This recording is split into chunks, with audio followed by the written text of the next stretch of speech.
Hi, everybody. Today's Friday, September 26, 2025, and our friend Ambassador Chas Freeman is back with us. Welcome back, Ambassador. Glad to be with you, Nima. Ambassador, let's talk about the UN and Donald Trump's speech at the UN. He was criticizing the escalator, the many issues, little issues that he was talking about. How did you find the way that he was trying to communicate with the world? Well, I don't think he was communicating with the people in the hall. He was giving a domestic political campaign speech. He lives in a bubble. Nobody around him is willing to tell him the truth. They tell him what he wants to hear. So he thinks, they're all saying he's the best orator since Demosthenes in ancient Greece, and that this was a wonderful speech and so forth and so on. But the people in the room meanwhile, were texting, and I've seen some of the texts saying this man is stark raving mad. He's insane. How can Americans not see that?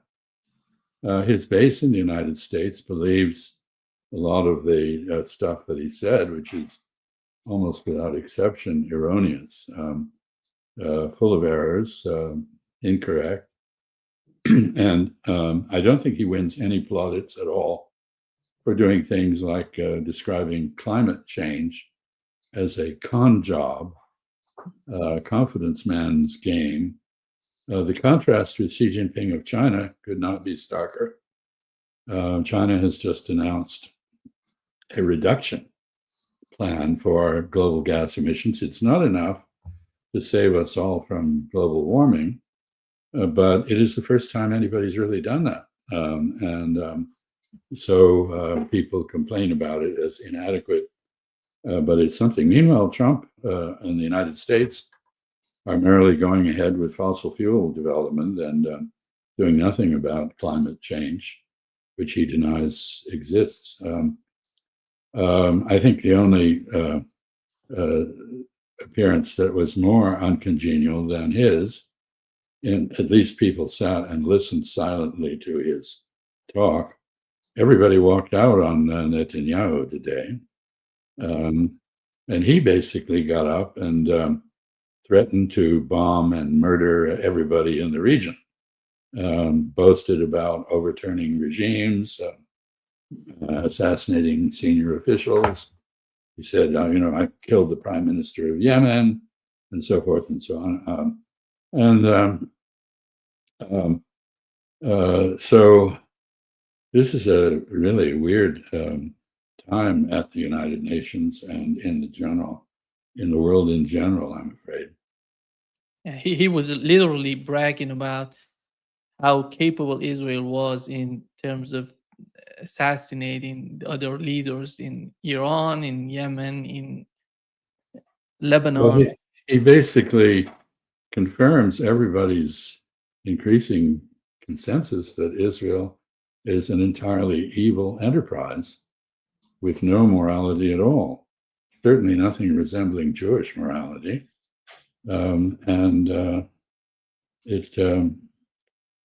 It really raises a question whether the world can tolerate a country like that forever. Yeah. Here is Ambassador Roth. There was an interview with the U.S. envoy, Trump's envoy to the Middle East, Tom Brock. He says about he's talking about the endgame in the Middle East with the case of Palestine and Israel.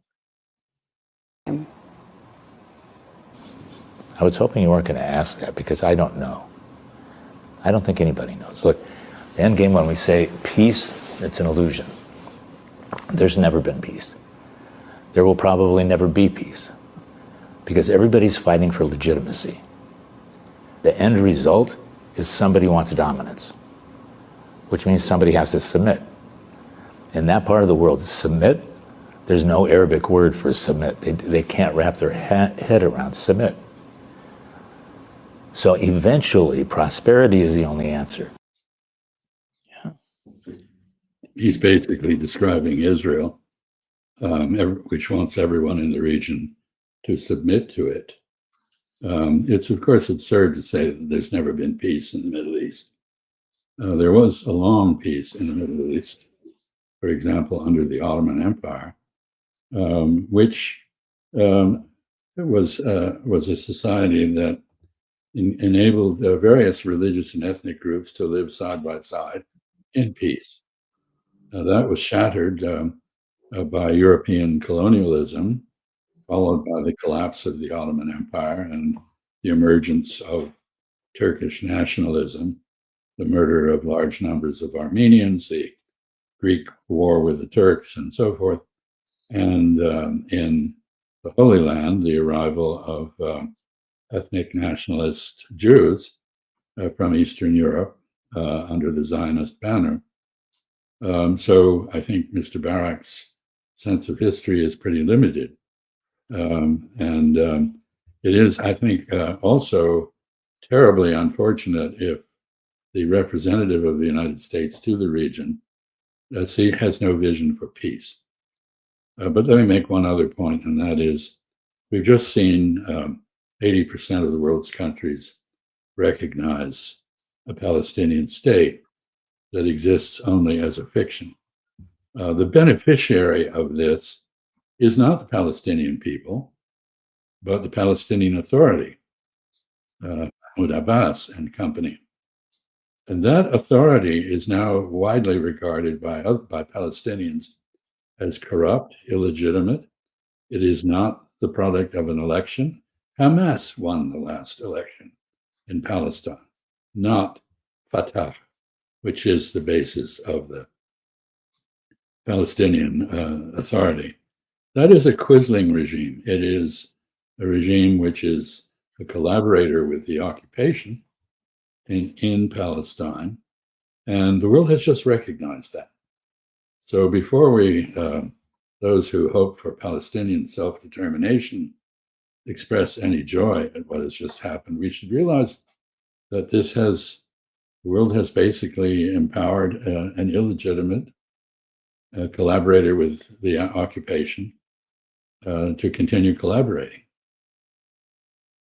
Yeah, what he's talking about the dominance. And I think what is happening in the world right now with the BRICS, with China, with what's the new attitude on the part of BRICS, you don't see the countries seeking for dominance. They want partners. They want a better relationship. But it's still in the case of Tom Barak and those people, his ilk, they feel that the dominance is the end game.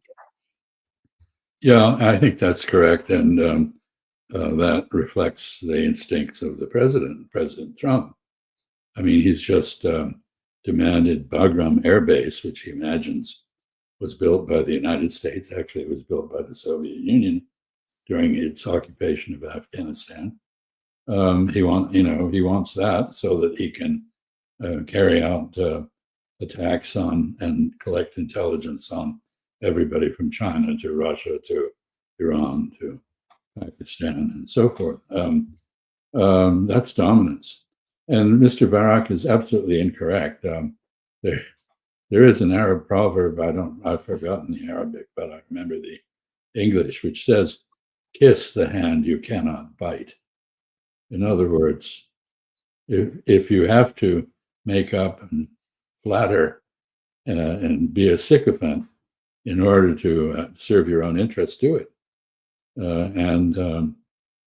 So there is a tradition of submission to power in the region that is very strong. I think for him to sit in Turkey as he does as the American ambassador in Ankara and discuss the submission of Lebanon to Israel, the surrender of Hezbollah, he's quite right. Hezbollah is not going to surrender.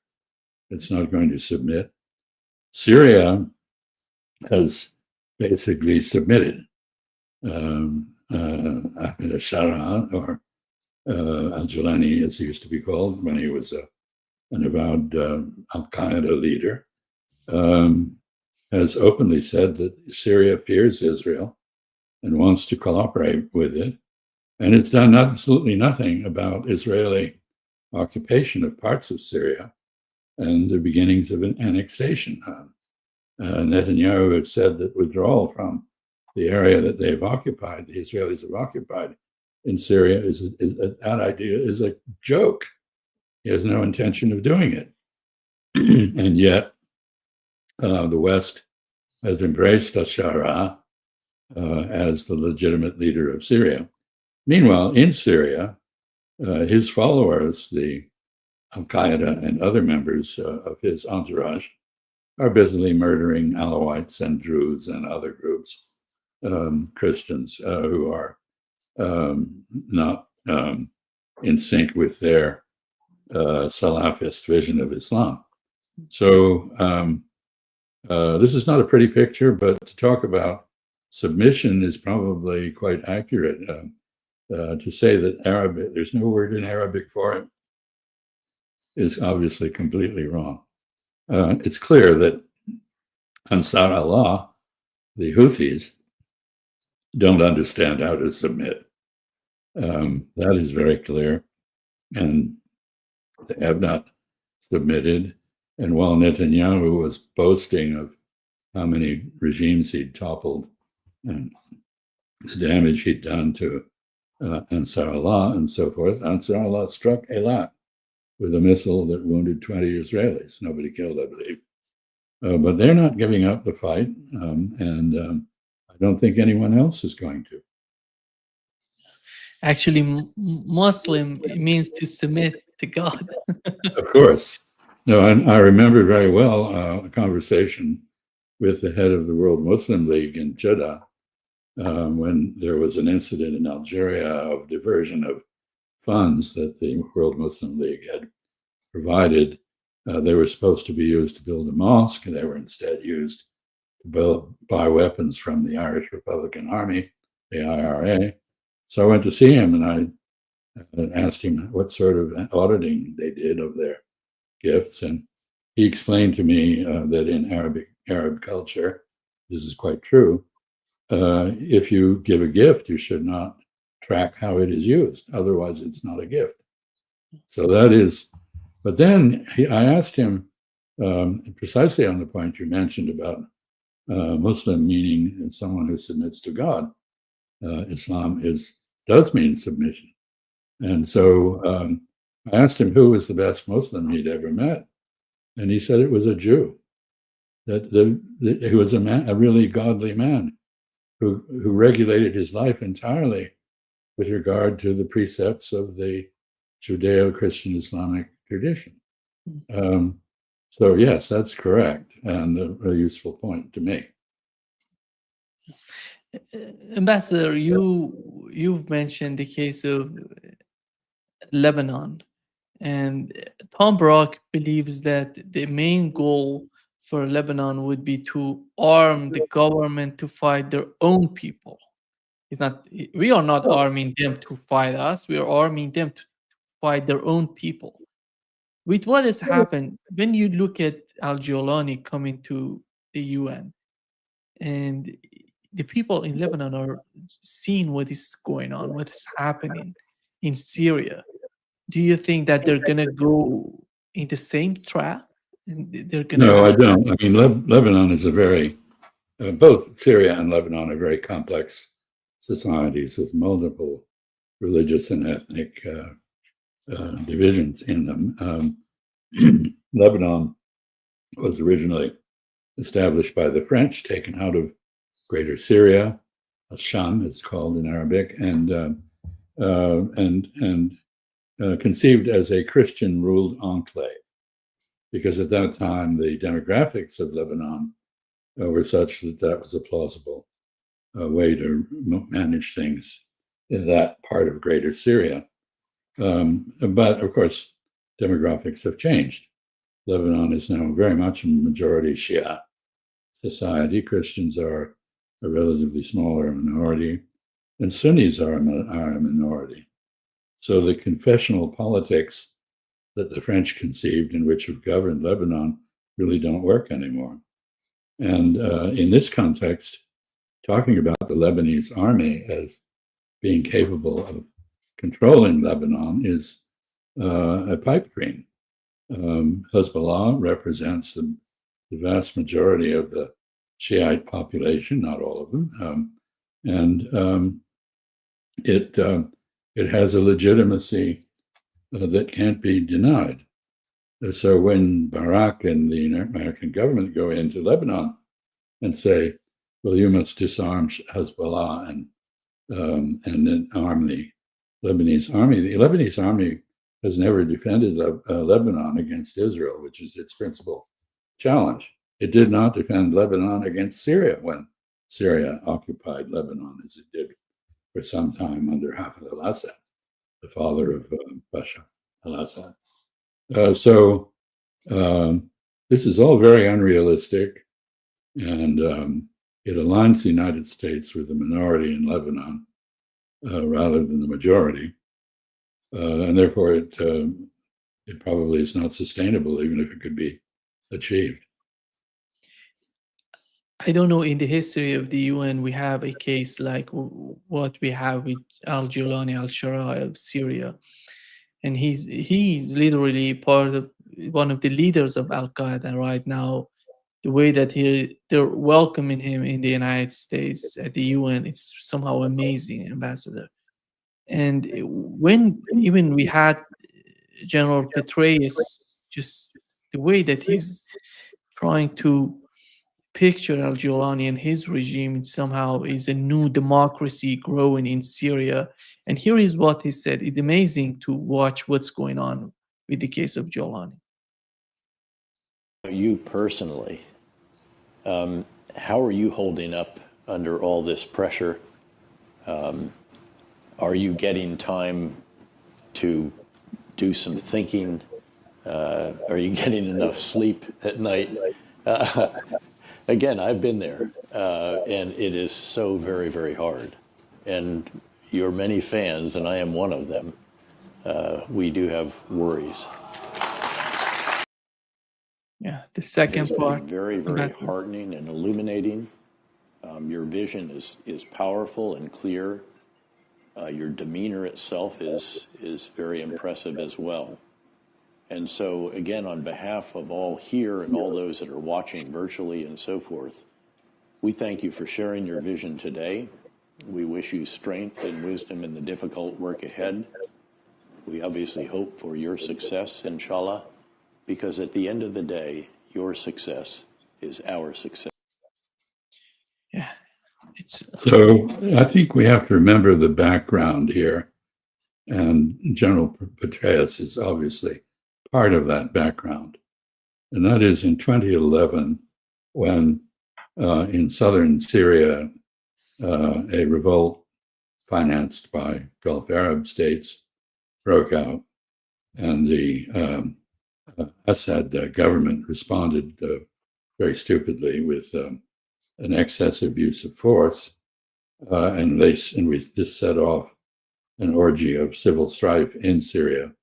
The United States spent $5 billion trying to create what it called moderate jihadis to overthrow the Assad government. Well, the idea of a moderate jihadi is pretty peculiar in the beginning, and the people that the American CIA and military trained in places like Saudi Arabia and Jordan, when they went over the border, basically defected to Al-Qaeda. Al-Jilani came from the northern part of Syria, which was under jihadi control.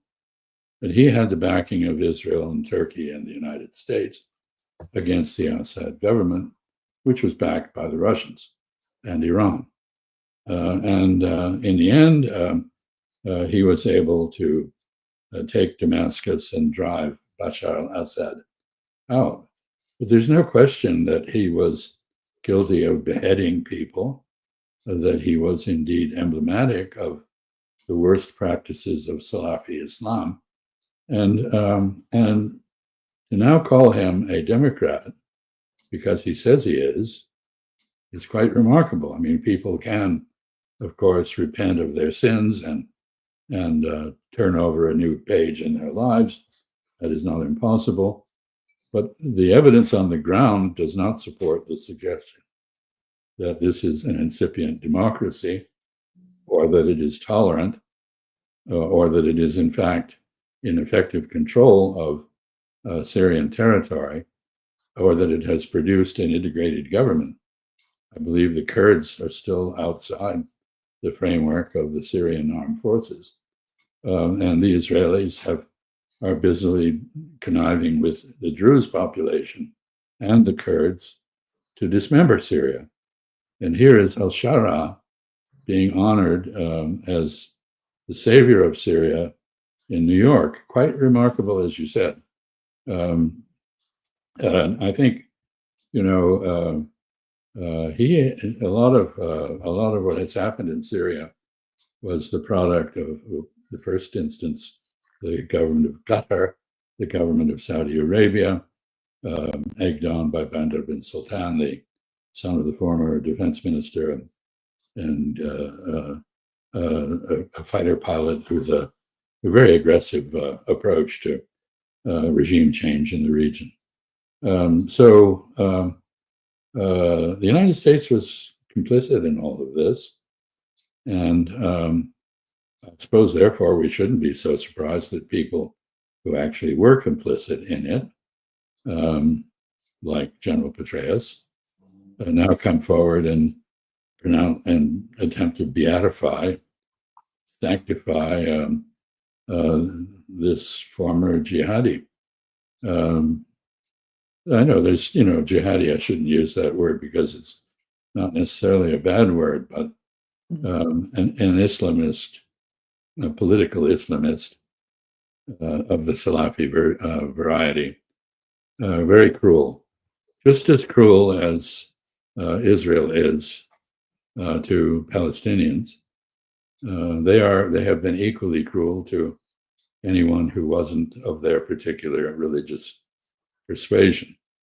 Very anti-Iranian, very much influenced by Israel and by the Turks, as well as the United States.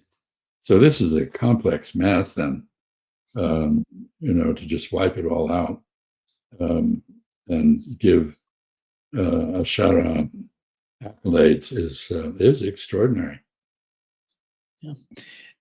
Donald Trump said that he's not going to let Israel to annex the West Bank, and he talked with Arab leaders together with the Turkish President Erdogan.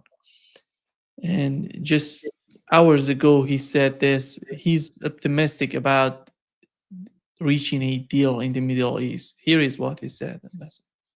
We have maybe a deal on Gaza, very close to a deal on Gaza. Hello, Peter. And it's looking like we have a deal on Gaza. And Mr. President, I think it's a deal that will get the hostages back. It's going to be a deal that will end the war. It's going to be a deal which it's going to be peace. I think we have a deal. That'll be number 8, Peter. Yeah. Here is what Netanyahu said, Ambassador, at the UN. Message to those Western leaders. Israel will not allow you to shove a terror state down our throats. We will not commit national suicide because you don't have the guts to face down a hostile media and anti-Semitic mobs demanding Israel's blood. Yeah, doesn't sound very much like the kind of deal anybody would like, does it? I mean, in fact, simultaneously, what is the deal on Gaza? Tony Blair has been nominated to be the governor of Gaza for 5 years. No Palestinians need be involved in this. This is entirely a colonial enterprise. The Gaza resort plan, which Tony Blair evidently played a major role in drawing up, is in full force. So what we're talking about is ethnic cleansing, continuation of the genocide, and I don't think in the end this solves any problem. You know, the world's Jews, rightly or wrongly, believed they had been driven from Palestine by the Romans. There's actually not much evidence of that, but in any event, they were Jews were scattered throughout the world, the Western world and the Arab world, for 2 millennia. But they never gave up their desire to, and their yearning to return to Palestine. Now they're there. What makes you think that Palestinians who are pitched out of Palestine are going to be any different? Israel is creating a threat for itself that could last until it is destroyed. So I don't see a deal coming that is acceptable to anybody. This is a real estate operator talking, not a diplomat, not somebody who recognizes the need for Palestinian self-determination, or who is focused on peace as opposed to the eviction of people and the return of the hostages. Of course, the return of the hostages is what everybody in Israel is focused on, and it's what Donald Trump is focused on. Not the rights of the Palestinians, not international law, not the end of the genocide, not the end of ethnic cleansing.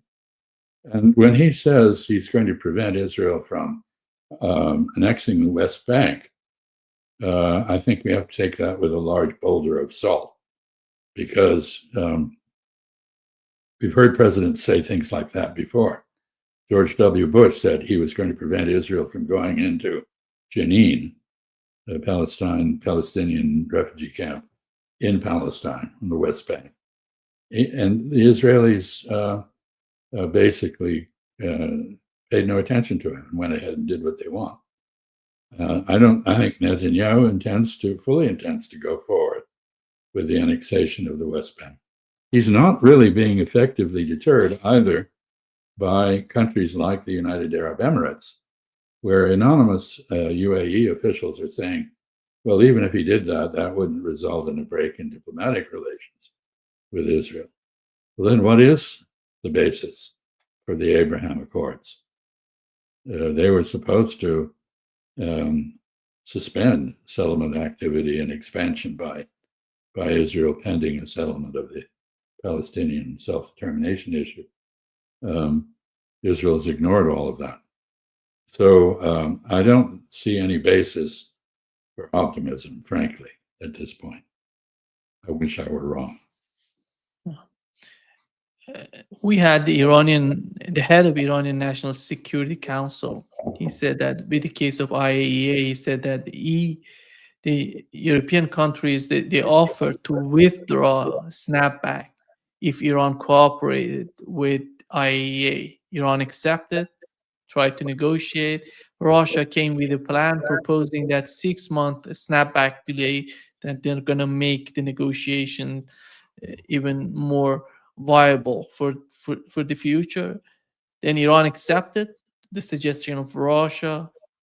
European countries rejected. They said the United States should be part of that. Iran said if the United States wants to be part of the negotiations, then we're going to be back to the negotiation of JCPOA with all the countries involved, China, Russia, European countries, together with the United States and Germany. So European didn't like that. And it So seems the Europeans, it seems to me, are not interested in a deal with Iran. They want to placate President Trump. I mean, let's remember that although the Europeans are justifying snapback on the grounds that Iran is no longer in compliance with the JCPOA, the fact is that it was the United States that tore up the JCPOA, not Iran. And Iran very gradually began to deviate from the JCPOA.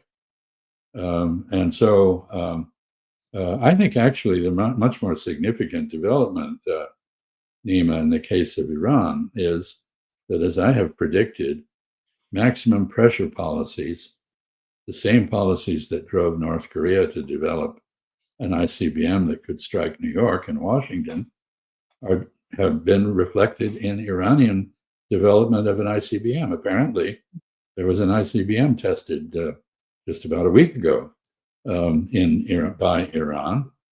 And of course, not all the details are present, but that ICBM could, if Iranian religious scruples are abandoned, President Pezeshkian pledged that they would not be. But in the end, national interest may force the Expediency Council in Iran to authorize the development of nuclear warheads to go on those ICBMs. So the idea that the United States has been basing much of our policy on, which is that we have a free hand, Iran can't strike us, we can strike Iran, is about to become untrue. And it illustrates the limits of, to go back to Tom Barak's comment about submission, policies which demand the submission of foreign countries. Some countries have the pride and will never to submit, and I think Iran is among them.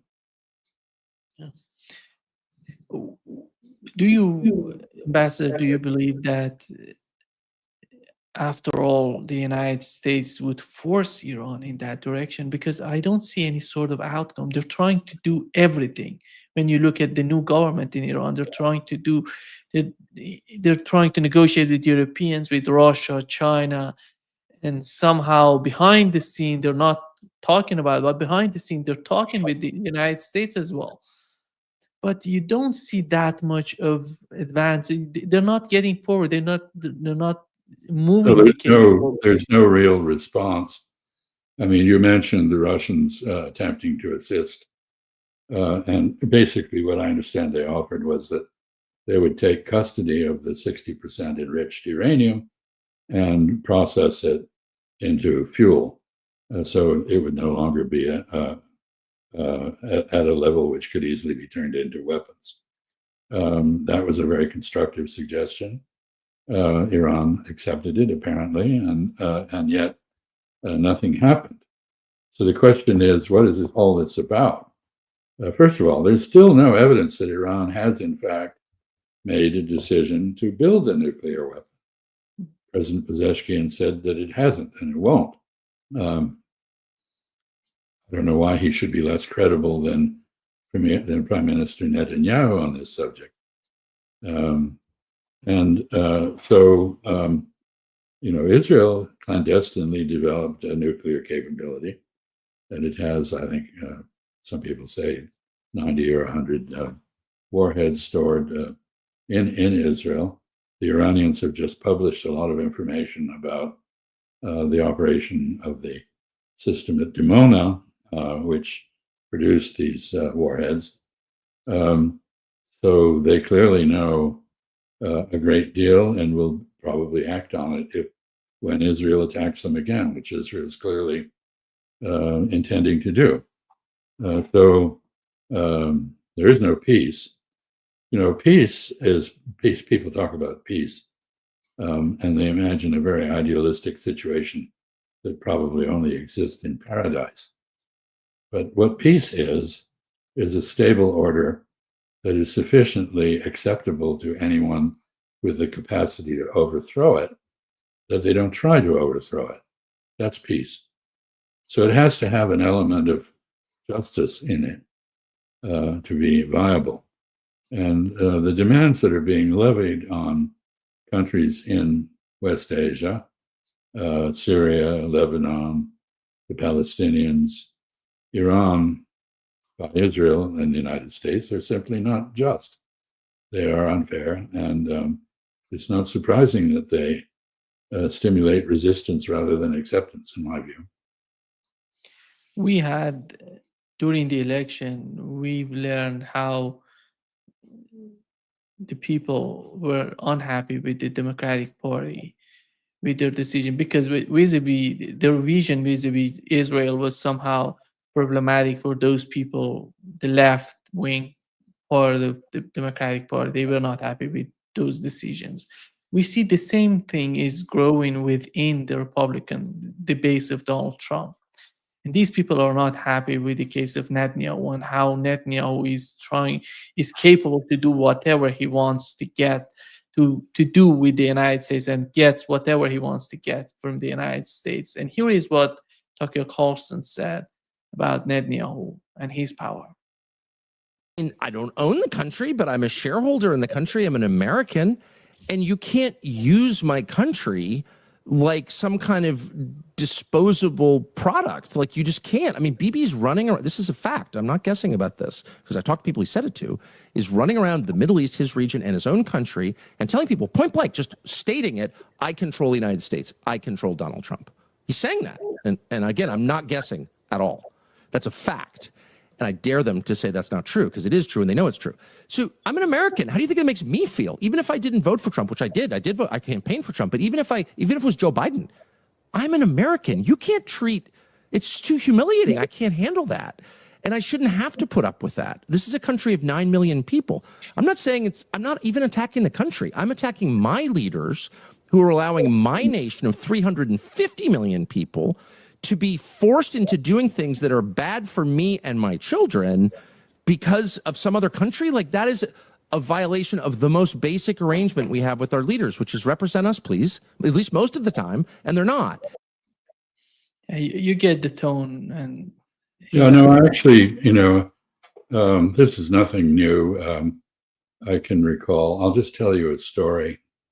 I was the principal deputy assistant secretary of state for Africa, and although I was mainly focused on solving the issue of Namibian independence and Angola, removing Cuban troops from Angola, I also did other things. And among the things that I was supposed to do as a matter of policy was to broker Israeli relations with African countries. So the United States had a little bit of money from U.S. Agency for International Development, may it rest in peace, to support Israeli activities, the science exchange programs, but also to, for example, provide bodyguards for dictators and that sort of thing. And so I did this very successfully. And the end of my time, after the 1988 election, when George H.W. Bush was elected to succeed Ronald Reagan, my Israeli point of contact, the deputy at the Israeli embassy, who was somebody I'd worked with very closely and whom I really rather liked, invited me to lunch at a restaurant in Georgetown. And he asked me over lunch, he said, what do you want to do in the new Bush administration? And I said, I don't know. And he said, well, when you figure that out, let us know. We can get it for you, whatever it is. And I wanted to leap across the table and strangle the man, precisely for the reason that Tucker Carlson is angry about this, because this is humiliating. Anybody with any national pride would be offended by what Netanyahu and the Israelis are doing to our country. And I will add here that I find it very, very anomalous that with all of the furor about alleged Russian interference with American elections and efforts to influence them, nobody talks about the most blatant, overt manipulation of our elections of all, which is Israel. I mean, Mr. Netanyahu, among other things, is a master manipulator. And Tucker Carlson's absolutely correct. He boasts that he can manipulate the United States, that he can control us, that he can make us serve the interests of Israel. And he has no interest at all in our interests. So I think you're quite right. The left may object to the relationship with Israel because of Israel's gross violations of human rights and opposition to international law and totally amoral policies. But the right objects because it is a national humiliation to be subordinate to a smaller country that basically buys the American government with campaign donations and controls, the famous phrase, the US Congress is Israeli occupied territory, comes to mind. We might as well be. This is infuriating for many Americans, increasing numbers of them, on both the left and right, maybe for slightly different reasons.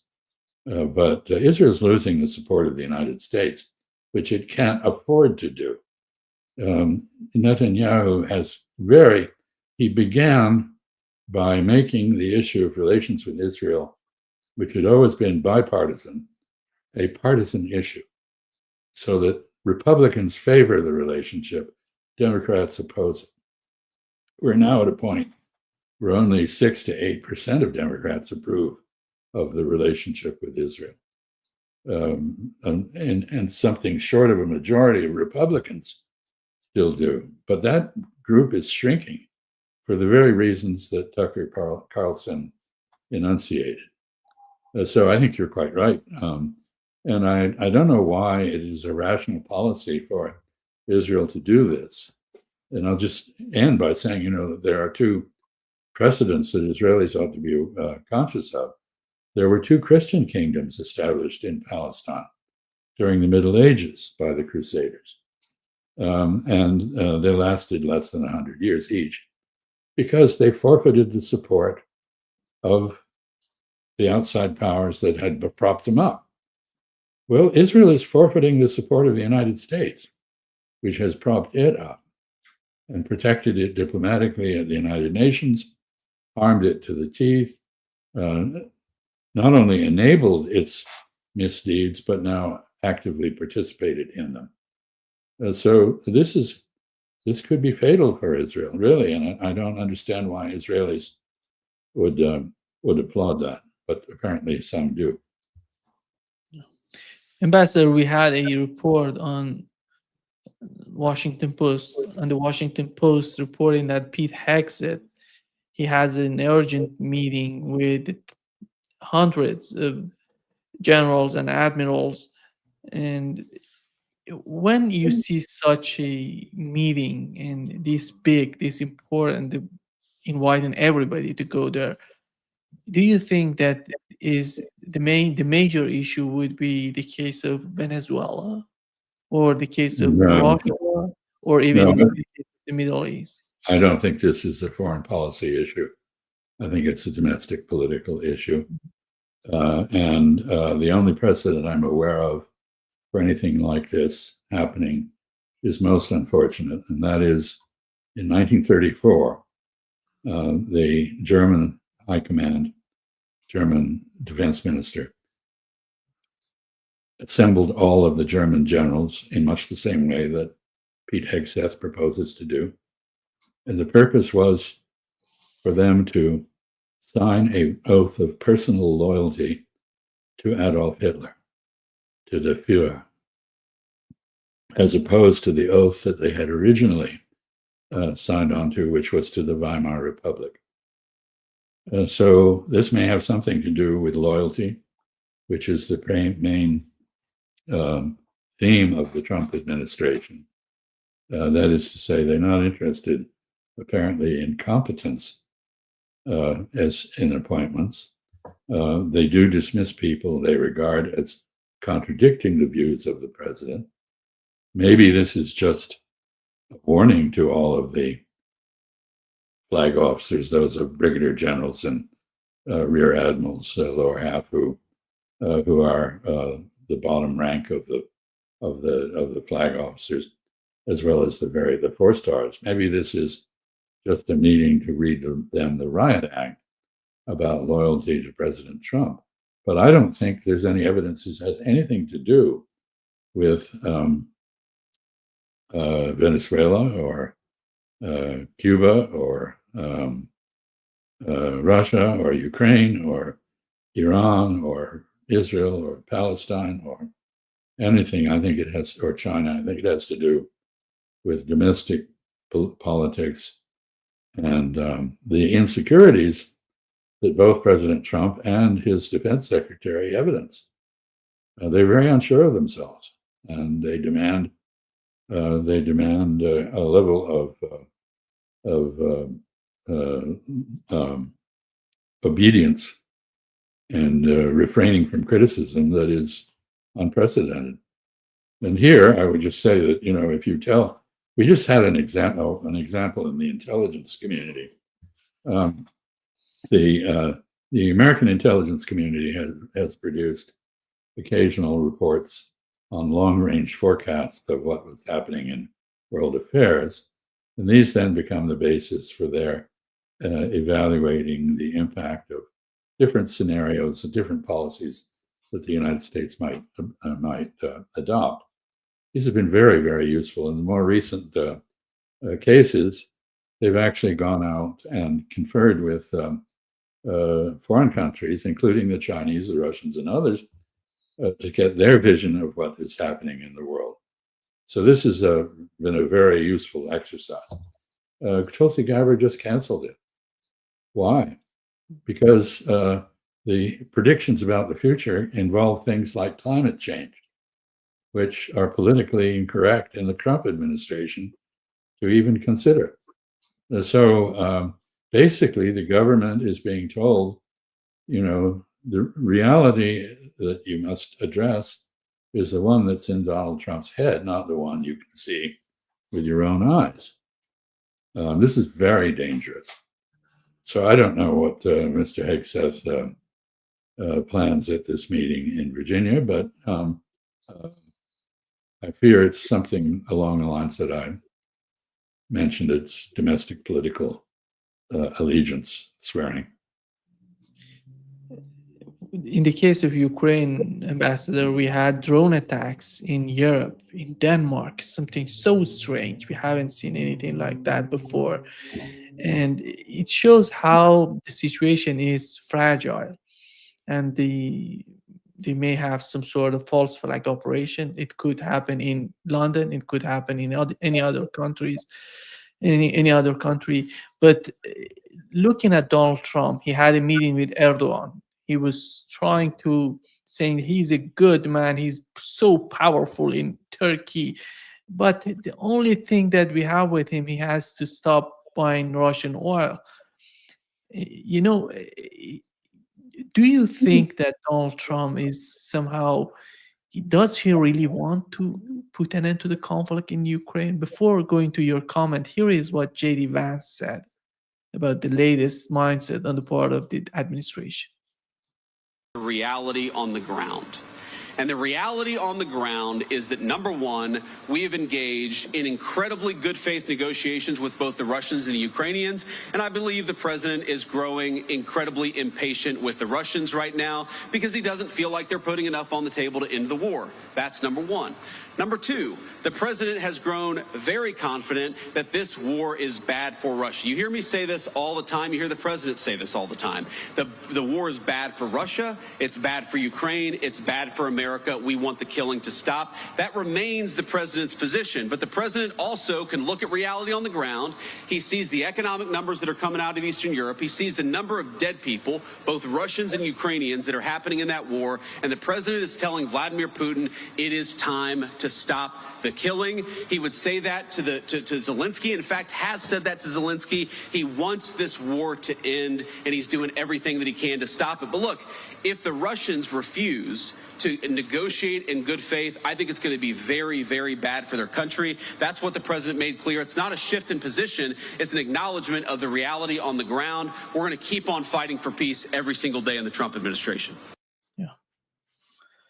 So basically what's happened, I think, is that Donald Trump has decided that he can't end this war in the manner that he expected.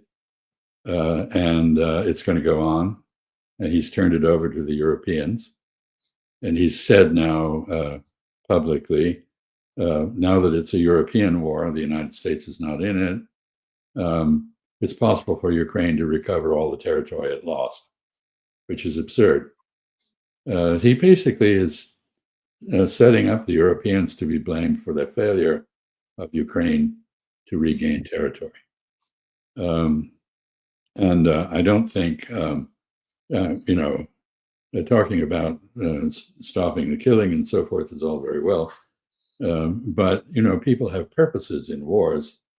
War happens when diplomacy is unable to resolve issues and countries feel sufficiently threatened by a situation that they are willing to take the gamble that war always represents. And Russia has done that. That may have been a bad decision in early 2022, but it's a decision that was made and that has had consequences and costs, not just for Ukraine, but for Russia as well. And Russia is not going to give up unless and until it gains what it set out to gain, which, by the way, is not the conquest of all of Ukraine. It is the securing of the Russian-speaking population from persecution.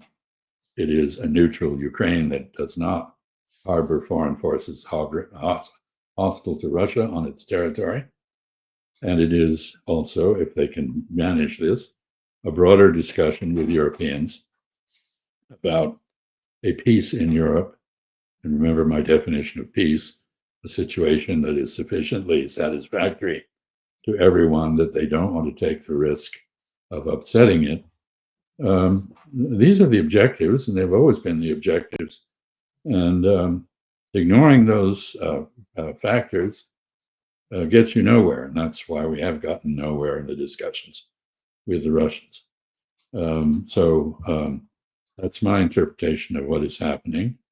I think J.D. Vance is an effective advocate for the president. He makes the arguments the president makes quite articulately, but I don't think those arguments have much traction. Yeah. We had the U.S. Treasury Secretary Scott Bessent asking Europeans to put everything on the table. And it means that literally it's destroying all Europe because of the war in Ukraine. But the end game, it seems, in the mind of the Trump administration, to sacrifice Europe as much as possible to put pressure. And I don't know who's going to get the pressure. After all, weakening Europe doesn't help the situation in Ukraine. But what we see by the policies, with the policies they're making vis-a-vis the conflict in Ukraine, the outcome would be Europe being weakened, being somehow destroyed. And who's going to benefit from that? Here is what Scott Bessent said, Ambassador, before going to your comment. Testing the Europeans, and the European resolve needs to stiffen. They need to put everything on the table in terms of economic sanctions. That, as I told my European counterparts about 2 weeks ago, all I hear from you is that Putin wants to march into Warsaw. The one thing I'm sure of, Putin's not marching into Boston. He's not marching into Boston. But having said that, Poles are great allies. Before they had to be told to, they were already spending 5% of GDP. Right. Polish economy is one of the great success stories since the wall came down. When the wall came down, the Polish economy, Ukraine economy were the same size. Polish economy is 3 times larger now. If the Ukraine economy were the size of the Polish economy, Ukraine would be financing their own war effort right now, and I doubt Putin would have come in. Interesting analysis. Well, it's very easy to put all the costs on the Europeans, which is what we've basically done. I think Mr. Bessent does not take account of the fact that we've already, with the destruction of Nord Stream 2, hollowed out the German economy. And economies in Europe generally are now very stagnant. That is to say, there is widespread dissatisfaction in Europe, as there is in the United States, with the responsiveness of government to popular opinion. European leaders seem to go on doing whatever they want to do without regard to what the voters want. And you cannot restore Europe with a combination of policies of economic austerity and rearmament. That is not going to produce a prosperous, still democratic, and stable Europe. So I think this is all very selfish on our part. The Russians aren't going to march into Warsaw anyway. and have no intention of doing that. Still less Boston. I think this is all hypothetical reasoning. It doesn't make any sense. And it illustrates a basic contradiction in the European stand. On the one hand, they say the Russians are a great menace and they could march to Paris and so forth and invade Europe and whatnot. On the other hand, they say, well, the Russians are weak and they can't advance in Ukraine. Well, it's either one or the other. It isn't both. I think there's every reason to be skeptical about this outbreak of drone incursions. You use the word false flag. It could very well be that. I don't understand what purpose the Russians would have in staging this kind of thing. It looks to me like something that is in fact staged to buttress European commitment to the war in Ukraine.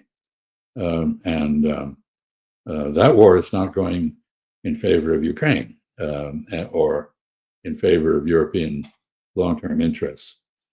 So again, we're confronted with the fact that the Europeans have put forward a variety of suggestions for expanding the war, for intensifying it. They've put forward no proposal for peace and no acknowledgement of a long-term need to discuss the architecture of security in Europe so that they are reassured against Russia and Russia is reassured against them and the United States. So I'm not very impressed by this statement by our Treasury Secretary. Vladimir Putin said that if they ask Europe to hang itself, they would ask, if you want to hang us, you have to use European rope to do that. Unbelievable. Oh, well. Thank you so much, Ambassador. Do you want to add something before wrapping up? No, I just thank you for what you do, because there's so much, going back to President Trump's speech at the UN General Assembly, we're living in a media bubble, which needs to be punctured because it bears less and less resemblance to external reality and more to the inhaling of our own propaganda, which is a very dangerous thing to have happen. Yeah. So thank you. Great pleasure as always, Ambassador.